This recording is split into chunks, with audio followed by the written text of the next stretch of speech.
Baik, saya ingin langsung ke Bang Ruhut.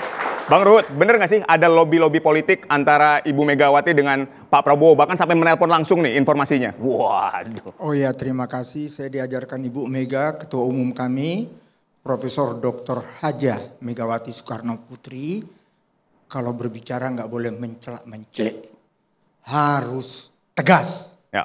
Itu tidak benar. Tapi waktu kemarin kami ulang tahun, inilah kita bangga. Benar, sorga di telapak kaki ibu. Ketua kami seorang wanita yang sudah merasakan pahit getirnya di dunia politik di negara Indonesia tercinta. Bayangkan, sedikit saya mundur ke belakang. Dia sealma mater dengan saya di Universitas Pajajaran Bandung. Kemarin dia singgung itu loh waktu kami di Lenteng Agung. Itu ya? Bayangkan seorang pendidik dekan. Wah, suasana Bu Mega begini. Bayangkan diminta udahlah jangan ikut kuliah. Itu kan hak semua warga negara. Saya lihat seorang ibu bicara itu. Kalau enggak dia seorang sarjana. Ilmu kehutanan, orang hebat. Lebih dekat, Bang. Orang hebat dia. Ya, jadi karena saya kader dan saya juga lawyer, tapi nanti biar Pak Trajen adik saya bangga ini the coming leader lawyer yang paling hebat. Lawyernya Hasto. Ini kan masalah, kenapa Hasto nggak ditahan? Kita masih negara hukum atau sudah jadi negara kekuasaan? Itu yang saya mau tanya. Semangat reformasi, saya ikut di dalamnya. Saya ingat bagaimana saya datang ke gedung DPR memakai toga sebagai lawyer. Saya lawyer keluarga cendana loh. Ya, saya lawyer. Tapi saya ingin menegakkan hukum.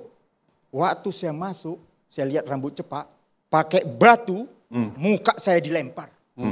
Dengan pasukan saya, almarhum Bang Buyung Nasution, semuanya.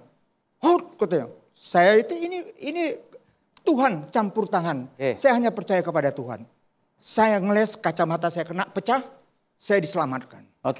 Jadi sekali lagi tidak benar ada komunikasi antara dua kelompok? Tidak benar. Artinya Pak Prabowo tidak mengintervensi penanganan kasus ini? Oh tidak. Baik. Cuma tadi kan cuma filmnya kan bagus sekali. Betul. Itu betul Ibu bilang. Bang Ruhut, tapi menurut Anda apakah ada unsur politik dalam penetapan tersangka Sekjen PDI Perjuangan Hasto Kristianto ini? Kalau ada Ebit GAD, tanyakan kepada rumput yang bergoyang. Kalau itu, ini ada politiknya. Jelas ada udah peristiwa 5 tahun yang lalu. Sudah 3 tersangka menjadi terdakwa, terpidana, inkra, PNPTMA. Ya. Tidak ada sekalipun ada namanya Hasto disebut. Ini ada apa? Ini kan semua karena maaf. Kader kami Joko Widodo dan keluarganya dipecat. Baik. Baru itu kok. Jadi udahlah. Saya ngomong tegas. Aku si Poltak Raja Minyak. Bang Teddy. Sudah dibantah kok oleh Bang Ruhut. Mau apa lagi Bang Teddy? Jadi KPK ini sepertinya ya kayak mengada-ngada gitu loh Bang Teddy. Enggak, jadi gini. Saya mau jelaskan juga soal yang pertama tadi bahwa kenapa Pak Hasto belum ditangkap. Ya. Saya di sini harus bicara ya sebagai bagian dari pendidikan politik. Saya mengatakan bahwa kali ini mungkin agak sama dengan Pak Ruhut. Bang Ruhut.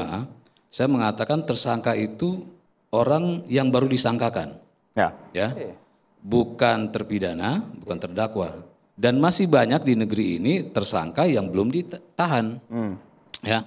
Alasannya apa? Ya alasannya kan cuma 3, orang-orang hukum tahu lah, ya bahwa dinilai dia bisa melarikan diri, ya. Kedua dinilai dia bisa menghilangkan bukti, ya. Ketiga dinilai dia bisa melakukan tindak pidana yang sama atau ada penilaian tersendiri yang bisa mengganggu proses hukum. Jadi ketika banyak yang mengatakan, ayo tangkap, kenapa KPK? Jadi ada menyalahkan KPK ini kok nggak benar, kenapa nggak tangkap gitu kan? Ya suka nggak suka walaupun dia berbeda dengan Pak Hasto, tapi saya harus menyatakan ya nggak begitu cara mainnya. Ya, kita harus fair juga bahwa itu tidak bisa karena tersangka itu belum menjadi terdakwa atau jadi pidana. Tapi saya mau sampaikan bahwa jangan juga Pak Hasto itu besar kepala, saya bilang. Ya, jangan juga merasa hebat. Makanya saya tantang waktu itu, saya bilang silakan kalau memang Pak Hasto mau uji nyali. Ya segera beli tiket ke luar negeri, jalan ke bandara, ya saya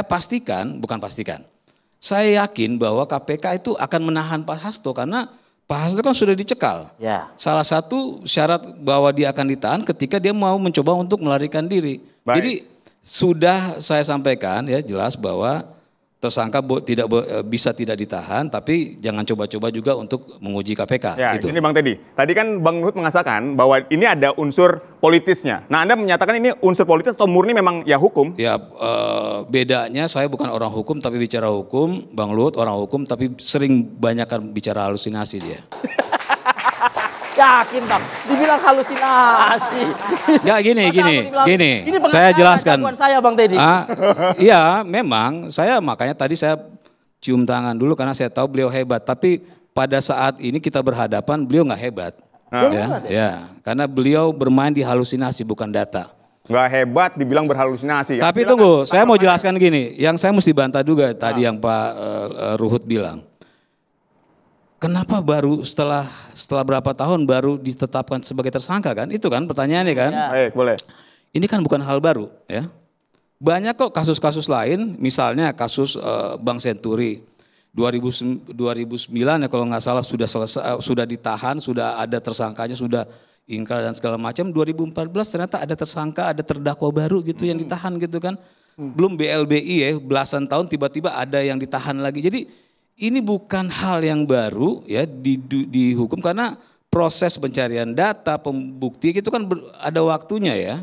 Karena kan semua disembunyikan. Jadi memang aparat hukum harus bekerja untuk bisa mendapatkan. Jadi bukan kenapa 2 tahun, kenapa 3 tahun, wong belasan tahun aja akhirnya bisa kok dijadikan tersangka, bahkan sudah dipidana gitu kan untuk misalnya kasus BLBI sama kasus Bank Senturi misalnya.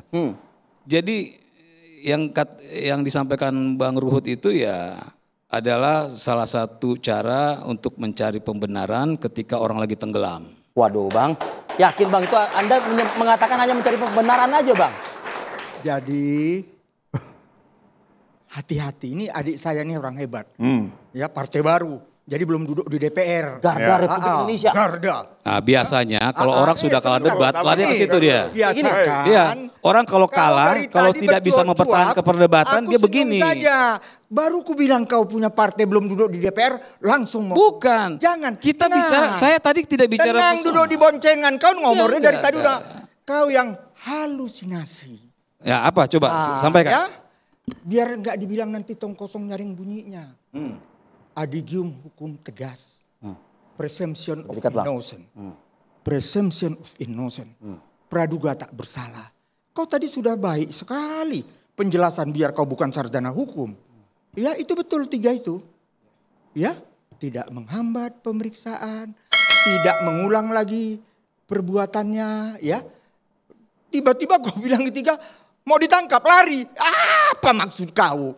Dia tidak lari, ingat loh. Ini kami kader-kader PDI Perjuangan diajarkan ibu, jadilah warga negara yang baik, taat akan hukum.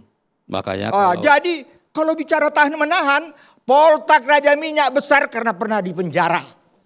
Mandela karena pernah dipenjara. Buyung Nasution almarhum karena pernah. Bung Karno, semua orang-orang pernah dipenjara, itu orang-orang hebat. Jadi Hasto itu orang hebat. Kalau nggak mungkin jadi sekjen. Jadi Hasto nggak akan mungkin kabur ya? Iya. Hasto bukan sosok yang pengecut ya? Hasto bukan pengecut dan sekali lagi aku bilang. Jelas Bang. Jangan ajari Hasto ibarat kau jangan ajari ikan berenang. Jangan. Dia nggak akan lari kami. Semua akan kami hadapi. Apapun.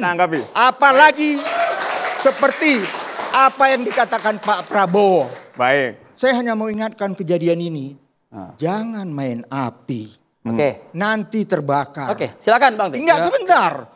Ini Selesai adik dulu, aku selesai nih, dulu, kami selesai sama-sama dulu. anak Medan, bininya anak Medan. Selesaiin dulu. Ya, Sudah enggak, cukup bukan. tegas itu, Bang. Ya, enggak, aku mau bilang begini. Baik. Tadi aku mendengar pidato Presiden ke-8, 08, Pak Jenderal TNI, Purnawirawan Kopassus, Prabowo Subianto. Dia katakan, saya akan bekerja untuk rakyat. PDI Perjuangan Partai Rakyat, kami marhain. Perlu diketahui, apapun kami dibejek, hat-trick, kami menang 3 periode. Jadi kami nggak ada yang kami khawatirkan. Makin dibeginikan, kalau nanti pemilu, kami makin menang. Kuartet 4 kali.